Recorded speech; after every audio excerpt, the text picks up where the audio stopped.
Folks, it's 2025, we've got flying cars, self-pouring beer, and yet we still haven't tackled one of humanity's oldest, ugliest problems. Slavery. That's right, slavery.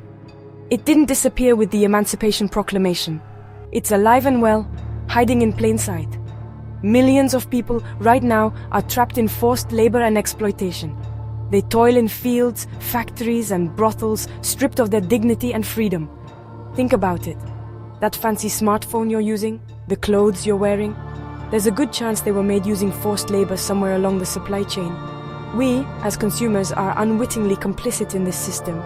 We turn a blind eye because it's uncomfortable to confront.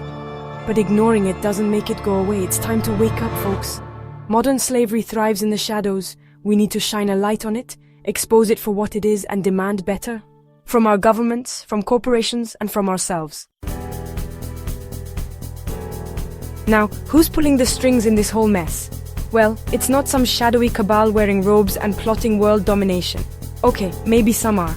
But the real puppet masters are often hiding in plain sight. We're talking about powerful individuals, corporations, and governments that prioritize profit over people.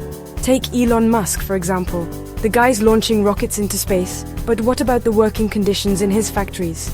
Or Jeff Bezos, who's building a space empire while Amazon workers are struggling to make ends meet.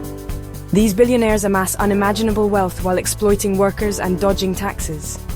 And let's not forget about corrupt governments. They turn a blind eye to human rights abuses, silence journalists, and line their own pockets while their citizens suffer. It's a vicious cycle of greed and exploitation, and it's happening on a global scale. Don't think this is just a problem in some far-off land. Look at Bosnia, for example. A country still reeling from the horrors of ethnic cleansing and genocide just a few decades ago. Now it's facing a new crisis, fueled by political opportunism and a thirst for power. Milorad Dodik, the leader of Republika Srpska, is stirring up ethnic tensions, undermining the government, and pushing the country toward the brink. He's using the same playbook as autocrats and dictators around the world: stoke fear, exploit divisions, and consolidate power. Bosnia is a stark reminder that the fight for human rights, for justice, for a better world, is never truly over. It's an ongoing struggle, and it requires constant vigilance. We can't afford to be complacent. We can't just sit back and hope for the best. So what can we do? How do we fight back against these seemingly insurmountable forces? Well, it starts with awareness. We need to educate ourselves and others about these issues.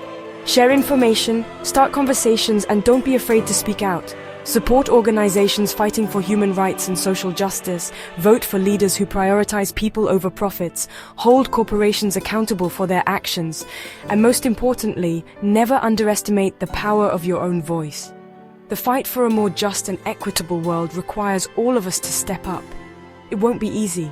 There will be setbacks. But we can't afford to give up. The future of humanity depends on it.